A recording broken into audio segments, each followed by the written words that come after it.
नमस्कार। आप सबका हमारे चैनल में स्वागत है। आज की कहानी है पति का प्यार। रिया रसोई के दरवाजे से चिपकी खड़ी रही, लेकिन अपने आप में खोए हुए उसके पति महेश ने एक बार भी पीछे मुड़कर नहीं देखा। बाएं हाथ में फाइलें दबाए वह चुपचाप दरवाजा ठेल कर बाहर निकल गया और धीरे धीरे उसकी आंखों से ओझल हो गया। रिया के मुंह से एक निश्वास सा निकला। आज चौथा दिन था कि महेश उससे एक शब्द भी नहीं बोला था। आखिर उपेक्षा भरी इस कड़वी जिंदगी के जहरीले घूंट वह कब तक पिएगी। वह रसोई के कोने में बैठ गई कि तभी पड़ोस की खिड़की से आती खिलखिलाहट की आवाज ने उसे चौंका दिया। वह दबे पांव खिड़की की ओर बढ़ गई और दरार से आंख लगा कर देखा। लीला का पति सूखे टोस्ट चाय में डुबो डुबो कर खा रहा था और लीला किसी बात पर खिलखिलाते हुए उसकी कमीज में बटन टाँक रही थी। चाय का आखिरी घूंट भरकर लीला का पति उठा और कमीज पहनकर बड़े प्यार से लीला का कंधा थपथपाता हुआ दफ्तर जाने के लिए निकल गया। रिया के मुंह से एक ठंडी आह निकल गई। कितने खुश है ये दोनों, रूखा सूखा खाकर भी हंसते खेलते रहते हैं। लीला का पति कैसे दुलार से उसे देखता हुआ दफ्तर गया है। उसे विश्वास नहीं होता कि यह वही लीला है जो कुछ वर्षों पहले कॉलेज में भोंदू कहलाती थी, पढ़ने में फिसड्डी और महा बेवकूफ। न कपड़े पहनने की तमीज थी, न बात करने की। ढीले ढाले कपड़े पहने हर वक्त बेवकूफ़ी भरी हरकतें करती रहती थी। क्लासरूम से 100 गज दूर पर भी उसे कोई कुत्ता दिखाई पड़ जाता तो बेंत लेकर उसे मारने दौड़ती। लड़कियां हंसकर कहती थीं, इस भोंदू से कौन शादी करेगा। तब रिया ने ख्वाब में भी नहीं सोचा था कि एक दिन यही फूहर और भोंदू लीला शादी के बाद उसकी पड़ोसिन बनकर आ जाएगी और वह खिड़की की दरार से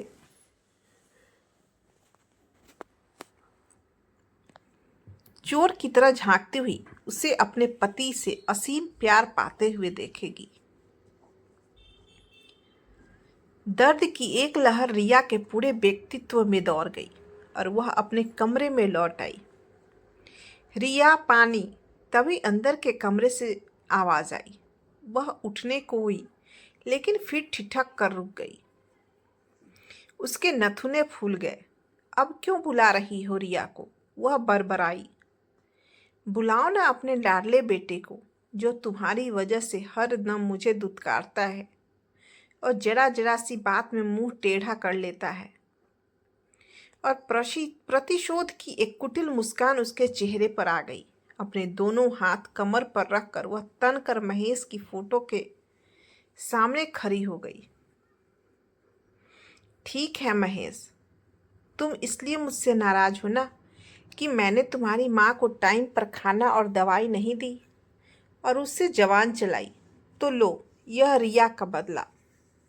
24 घंटे तो तुम अपनी माँ की चौकीदारी नहीं कर सकते। रिया सब कुछ सह सकती है, अपनी उपेक्षा नहीं। और धौंस के साथ वह तुम्हारी माँ की चाकरी नहीं करेगी। और उसके चेहरे की जहरीली मुस्कान एकाएक एक क्रूर हंसी में बदल गई और वह खिलखिला कर हंस पड़ी। फिर हंसते हंसते रुक गई। यह अपनी हंसी की आवाज़ उसे कैसी अजीब सी खोखली सी लग रही थी। यह उसके अंदर से रोता रोता कौन हंस रहा था। क्या यह उसके अंदर की उपेक्षित नारी अपनी उपेक्षा का बदला लेने की खुशी में हंस रही थी। पर इस बदले का बदला क्या होगा, और उस बदले का बदला क्या। उपेक्षा और बदले का यह क्रम जिंदगी भर चलता रहेगा। आखिर कब तक वे दोनों एक ही घर की चार दीवारी में एक दूसरे के पास से अजनबियों की तरह गुजरते रहेंगे। कब तक एक ही पलंग की सीमाओं में फंसे वे दोनों एक ही काल कोठरी में कैद दो दुश्मन कैदियों की तरह एक दूसरे पर नफरत की फुंकारें फेंकते हुए अपनी अंधेरी रातों में जहर घोलते रहेंगे। उसे लगा जैसे कमरे की दीवारें घूम रही हो और वह विचलित सी होकर धम से पलंग पर गिर पड़ी।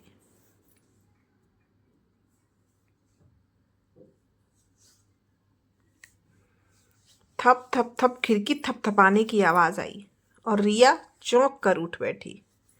उसके माथे पर बल पड़ गए। वह बड़बड़ाती हुई खिड़की की ओर बढ़ी। क्या है? उसने खिड़की खोलकर रूखे स्वर में पूछा। सामने लीला खड़ी थी। भोंदू लीला, मोटा शरीर, मोटा थुलथुल चेहरा और चेहरों पर बच्ची सी अल्हड़ता।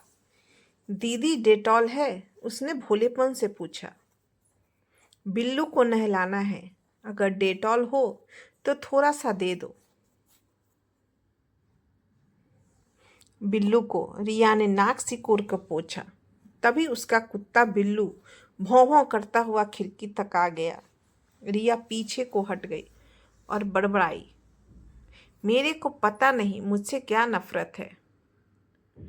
देखते ही भूखता हुआ चढ़ आता है। वैसे भी कितना गंदा रहता है, हर वक्त खुजलाता ही रहता है। और इस भोंदू लीला को क्या हो गया है? कॉलेज में तो कुत्ते को देखते ही बेत लेकर दौड़ पड़ती थी, पर इसे ऐसे दुलार करती है जैसे उसका अपना बच्चा हो। बेअकल कहीं की। वह अंदर आई और डेटॉल की शीशी लाकर लीला के हाथ में पकड़ा दी। लीला शीशी लेकर बिल्लू को दुलारती हुई मुड़ गई और उसने घृणा से मुंह फेर कर खिड़की बंद कर ली। पर भोंदू लीला का चेहरा जैसे खिड़की चीर कर उसकी आंखों के सामने नाचने लगा। अब भी वैसी ही बेवकूफ है जैसे कॉलेज में थी। पर एक बात समझ नहीं आती, इतनी साधारण शकल सूरत की बेवकूफ फूहर महिला को भी उसका क्लर्क पति ऐसे रखता है जैसे वो बहुत नायाब चीज हो। उसके लिए आए दिन कोई न कोई गिफ्ट लाता रहता है। हर महीने तनख्वाह मिलते ही मूवी दिखाने या घुमाने ले जाता है। खिड़की के पार उनके ठहाके गूंजते तो रिया हैरान होती और मन ही मन उसे लीला के पति पर गुस्सा भी आता कि आखिर उस पर फूहड़ लीला में ऐसा क्या देखा जो वह उस पर दिलो जान से फिदा है। कई बार जब रिया का पति कई कई दिन उससे नाराज रहता तो उसे उस लीला से रस सा होने लगता। एक तरफ वह है जो बदसूरत, जो खूबसूरत और समझदार होते हुए भी पति से उपेक्षित है, और दूसरी तरफ यह भोंदू है जो बदसूरत और बेवकूफ होते हुए भी पति से बेपनाह प्यार पाती है। रिया के मुंह से अक्सर एक ठंडी सांस निकल जाती। अपना अपना वक्त है। अचार के साथ रोटी खाते हुए भी लीला और उसका पति ठहाके लगाते हैं, जबकि दूसरी ओर उसके घर में साथ साथ पकवान बनते हैं और वे उन्हें ऐसे खाते हैं जैसे खाना खाना भी एक सजा हो। जब भी वह खिड़की खोलती उसके अंदर एक खालीपन का एहसास और गहरा हो जाता और वह अपने दर्द की गहराइयों में डूबने लगती। रिया, दवाई। दूसरे कमरे से आवाज आई। बीमार सास दवाई मांग रही थी। वह बेख्याली में उठ बैठी, पर द्वेष की एक लहर फिर से उसके मन में दौड़ गई। क्या है इस घर में मेरा जो मैं इस घर की चाकरी करती रहूं? इतने सालों के बाद भी मैं इस घर में पड़ाई हूँ, अजनबी हूँ। और वह सास की आवाज अनसुनी करके फिर लेट गई। तभी खिड़की के पार लीला ने जोर जोर से रोने और उसके कुत्ते के स्वर में भूंकने की आवाज आई। उसने झपट कर खिड़की खोली। लीला के घर के सामने नगरपालिका की गाड़ी खड़ी थी और एक कर्मचारी उसके बिल्लू को घसीट कर गाड़ी में ले जा रहा था। इसे मत ले जाओ, मैं तुम्हारे हाथ जोड़ती हूँ, लीला रोते रोते कह रही थी। लेकिन कर्मचारी ने कुत्ते को नहीं छोड़ा। तुम्हारे कुत्ते को खाज है, बीमारी फैलेगी, वह बोला। प्लीज मेरे बिल्लू को मत ले जाओ, मैं डॉक्टर को दिखाकर इसे ठीक करा दूंगी। सुनो, गाड़ी के पास खड़ा इंस्पेक्टर रोब से बोला, इसे हम ऐसे नहीं छोड़ सकते, नगर पालिका पहुंचकर छुड़ा लाना।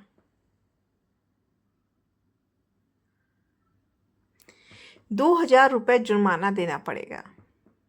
रुको रुको, मैं जुर्माना दे दूंगी, कहकर वह पागलों की तरह रिया के घर की ओर भागी और रिया को खिड़की के पास खड़ी देखकर गिड़गिड़ाते हुए बोली, दीदी मेरे बिल्लू को बचा लो, मुझे 2000 रुपये उधार दे दो। पागल हो गई हो क्या? इस गंदे और बीमार कुत्ते के लिए 2000 रुपये देना चाहती हो? ले जाने दो, दूसरा कुत्ता पाल लेना, रिया बोली। लीला ने एक बार असीम निराशा और वेदना के साथ रिया की ओर देखा। उसकी आंखों से आंसुओं की धारा बह रही थी। सहसा उसकी आंखें अपने हाथ में पड़ी सोने की पतली सी एकमात्र चूड़ी पर टिक गई। उसकी आंखों में एक चमक आ गई और वह चूड़ी उतारती हुई वापस कुत्ता गाड़ी की तरफ दौड़ पड़ी। भैया यह लो जुर्माना, मेरे बिल्लू को छोड़ दो, वह चूड़ी इंस्पेक्टर की ओर बढ़ाती हुई बोली। इंस्पेक्टर भौचक्का सा कभी उसके हाथ में पकड़ी सोने की चूड़ी की ओर और कभी उस कुत्ते की ओर देखने लगा। सहसा उसके चेहरे पर दया की एक भावना आ गई। इस बार छोड़ देता हूँ, अब बाहर मत निकलने देना, उसने कहा और कुत्ता गाड़ी आगे बढ़ गई। लीला एकदम कुत्ते से लिपट गई, जैसे उसे अपना खोया हुआ कोई प्रियजन मिल गया हो। वह फूट फूट कर रोने लगी। रिया दरवाज़ा खोलकर उसके पास पहुंची और बोली, चुप हो जाओ लीला, पागल ना बनो, अब तो तुम्हारा बिल्लू छूट गया, पर क्या कोई कुत्ते के लिए भी इतना परेशान होता है? लीला ने सिर उठाकर कातर दृष्टि से उसकी ओर देखा। उसके चेहरे से वेदना फूट पड़ी। ऐसा ना कहो रिया दीदी, ऐसा ना कहो, यह बिल्लू है मेरा प्यारा बिल्लू, जानती हो ये इतना सा था जब मेरे पति ने इसे पाला था। उन्होंने खुद चाय पीनी छोड़ दी थी और दूध बचाकर इसे पिलाते थे, प्यार से इसे पुचकारते थे।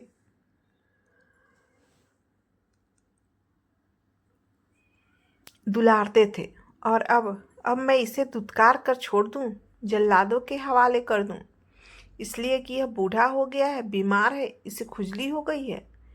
नहीं दीदी नहीं, मैं इसकी सेवा करूंगी, इसके जख्म धोऊंगी, क्योंकि यह मेरे लिए साधारण कुत्ता नहीं है, यह बिल्लू है, मेरे पति का जान से भी प्यारा बिल्लू। और जो चीज़ मेरे पति को प्यारी है वो मुझे भी प्यारी है, चाहे वो बीमार कुत्ता ही क्यों ना हो। रिया ठगी सी खड़ी रह गई। आंसुओं के सागर में डूबी यह भोंदू क्या कह रही है? उसे लगा जैसे लीला के शब्द उसके कानों में पर्दों पर हथौड़ी की तरह पड़ रहे हों।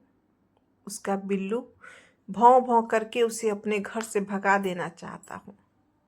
अकस्मात ही उसकी रुलाई फूट पड़ी और उसने लीला के आंसुओं भरा चेहरा अपने दोनों हाथों में भर लिया।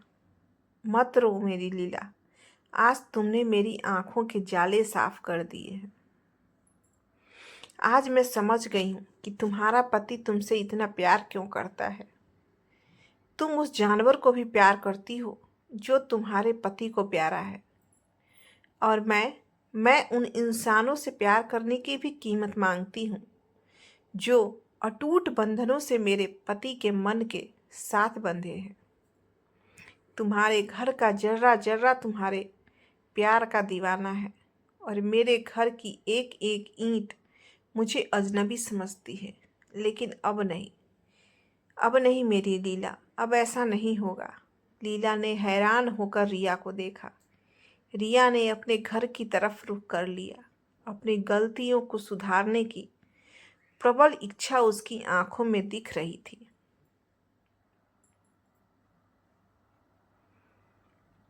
यह कहानी आपको कैसी लगी, हमें कमेंट में ज़रूर बताएं।